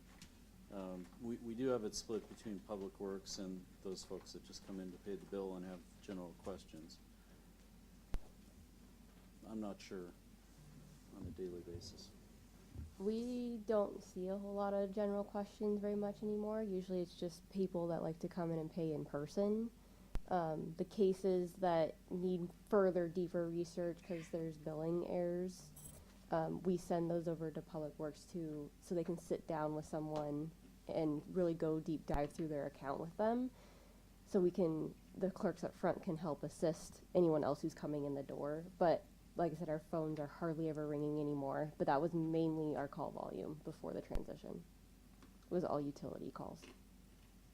And they, again, range from account balances, how do you pay your bill, I'm new to Woodland, how do I set up accounts, how do I stop service, I'm having a trash issue. So so would you say it's gotten better for you all? Office is quiet, phone's not ringing. And I guess that contributes to the projects that are being completed as well now. Yeah. So it's They have more time to do other duties. and not this, which was the goal, ultimately the goal. Yes. So that the clerks could do things that were not billing related. Well, I shouldn't say yes to your question because the city council wanted to go. We had to transition at the office of what those duties look like on a daily basis. As positions were vacated, we did not rehire for those because we didn't have the call volume and the duties that were there. So the staff that is still there has been able to do things and get caught up on projects and so like digital archiving and those types of things that have been years in the making. So we're focused on running the city at more efficiently, I guess, now. Okay, thank you. Mr. Alderman. Yeah, actually, it could be a two-part question for the representative. How many clerks do you have answering phone calls a day?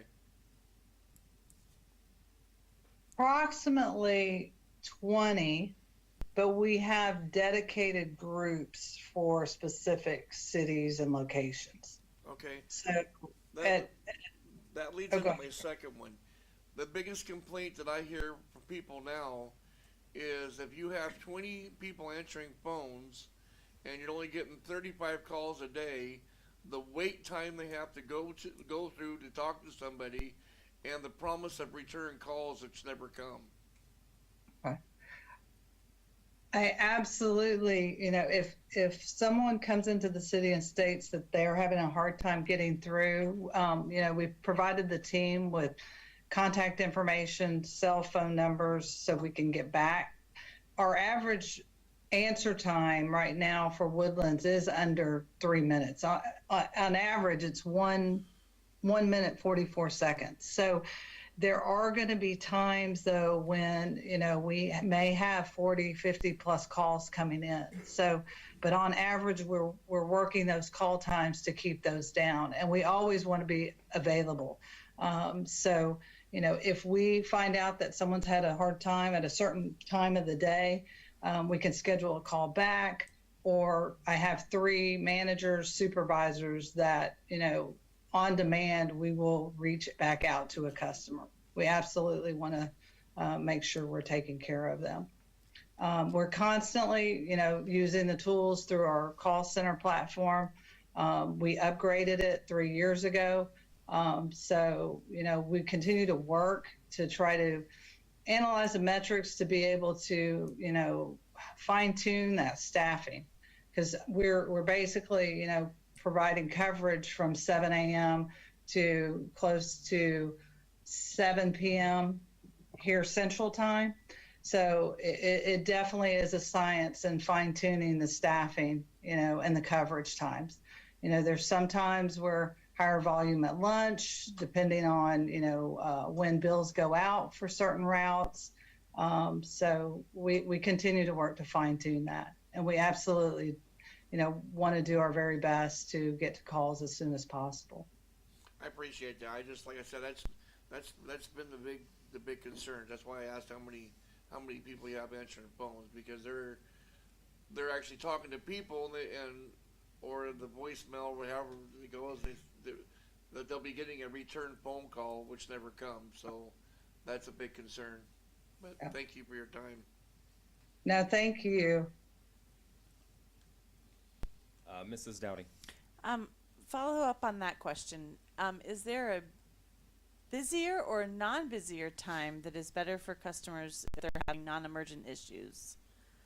Yeah, we absolutely, and it varies from area to area, but typically, end of day and around lunchtime is usually when it's busiest. I think people are calling, when they've wrapped up their day or they're at lunch. But as mentioned too, if if someone reaches out, we absolutely, want the team there at the Woodlands to let us know, either by cell phone, text. We will immediately make sure someone reaches back out to that person, at their convenience. But yeah, typically lunch, and we can also run reports for Woodland and look at those specific. Like I mentioned, it can vary sometimes depending on when, billings go out, but generally I'd say lunchtime and at the very end of the day when people are wrapping up work are usually our busier times. So we've actually started working to try to get more coverage at those times. Okay. You have more? So I have a question for maybe Mr. Boyce. If, as a council, decided that we did want to bring it back in-house, like as far as the planning and the time that it would need to make those decisions, I know there's a lot of steps that would need to take place. What time frame would we need to make decisions on things as far as that goes, to really start making those decisions on what officially wants to be our next step on continuing or not continuing? Right. So if council decided to bring it in-house, we would need several months. It's hard to put a specific time period on it. We would need to hire personnel, train those personnel and utilities. We'd need to make sure we have software in place that can handle the billing. The last time we did billing, it was every 2 months, and now it's every month. And then we'd need to figure out the data transfer from Minol to whatever new system we're using. So if I had to guess, I'd say 8 to 7 months just to make sure we can get through that whole thing. Okay. So by the end of this by December, we would need to really make a decision on what exactly we want to know. I would think so. The more time we have, the better. Okay. If you're thinking of sticking with Minol, then time's not really an issue.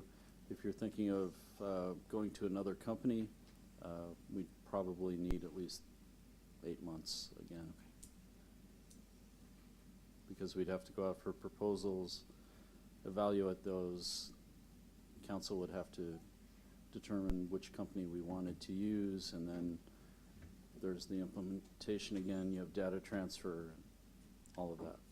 Well, I know one of the biggest issues that, you know, a lot of the community has brought forth is just the fact that they're not even inside our state. And so are there companies within our state that you even looked into when this was brought up last time? Not that I'm aware of. We put out a proposal. Correct, and 2 people came back. One was Right. Databar, one was Manol.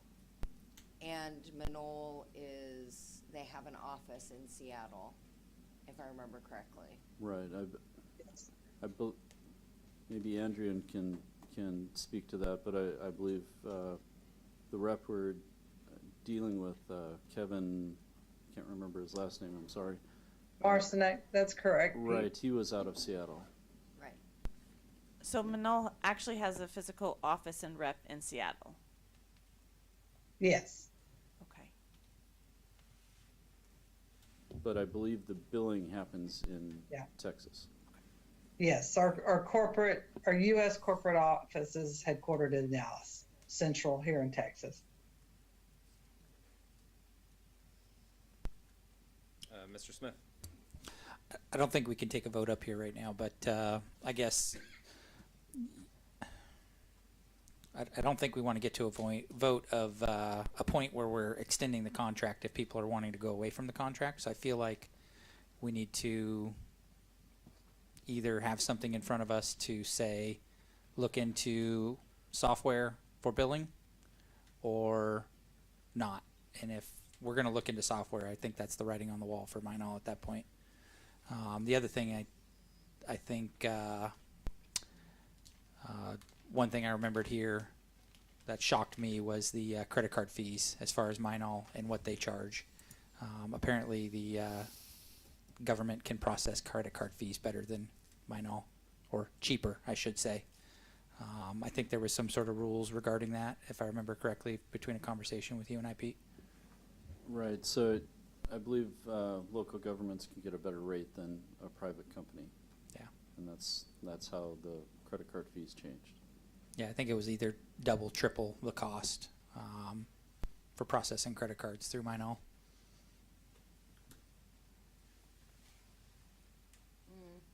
Mrs. Holland. So, Mr. Boyce, if I remember correctly, from 3 years ago, when we were talking about this, the software that the city was currently using, or was using at that time, was archaic and outdated, and nobody used it. And that was part of the problem of why it took forever and a day to implement it, because our records, nobody apparently uses that system. Well, The transfer of data, I remember being drama plus COVID plus. yeah, I believe a number of entities do use Vision software. That's what we were using for utility billing.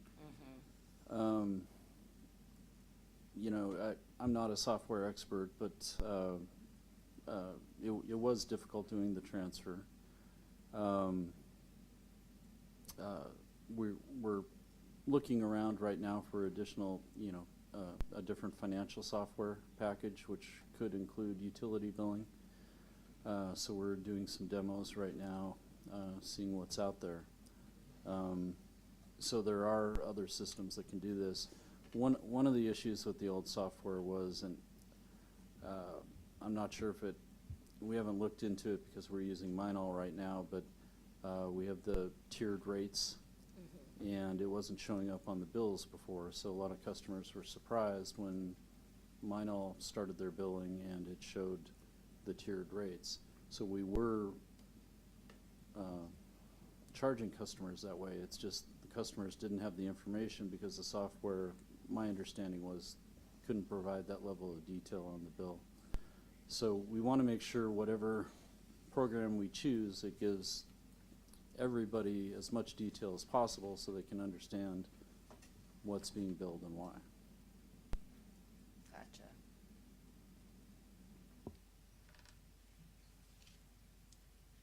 It's up to you. Is there any further discussion from council? Or do you want to open it for public discussion at this point? Because didn't we say that? Ms. Rab, please step up to the microphone.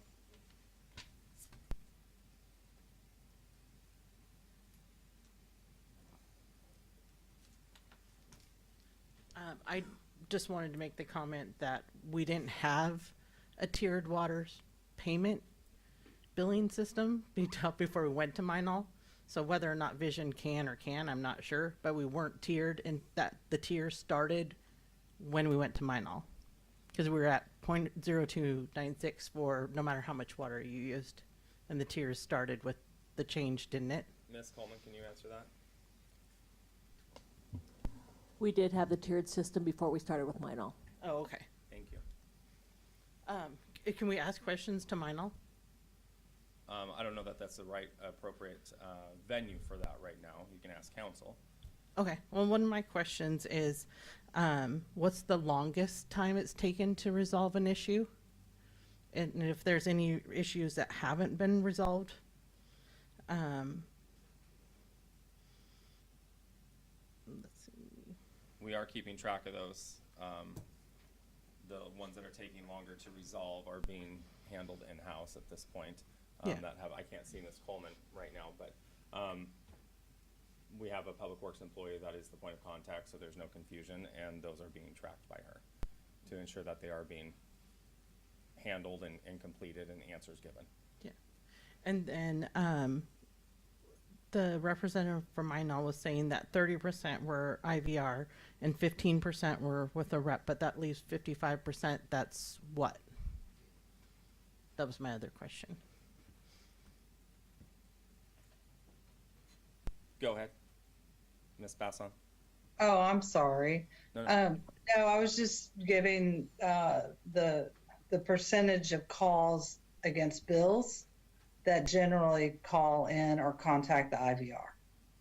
Does that make sense? So based on the number of bills generated for Woodland customers, approximately 30% will generally use the IVR, and approximately 15% will have questions regarding their bill in which they engage with the rep or contact us for So support. other contacts would be someone who is mailing their bill in, then would make up the other portion of that Right. percentage.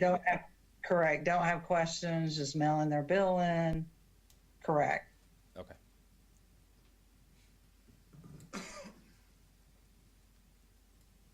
Anything else from council? No? Okay. Well, thank you, Ms. Basson, for being here and being able to answer these questions tonight. We appreciate you. Thank you very much. Thank you. Okay, and with that, it is 9:03. We are out of a workshop and at the end of our meeting. Make a motion to end the meeting. Second. Moved by Councilmember Round, seconded by Councilmember Dowdy. All in favor say aye. Aye. Anyone opposed? The ayes have it. It is 9:03. Thank you. Recording stopped.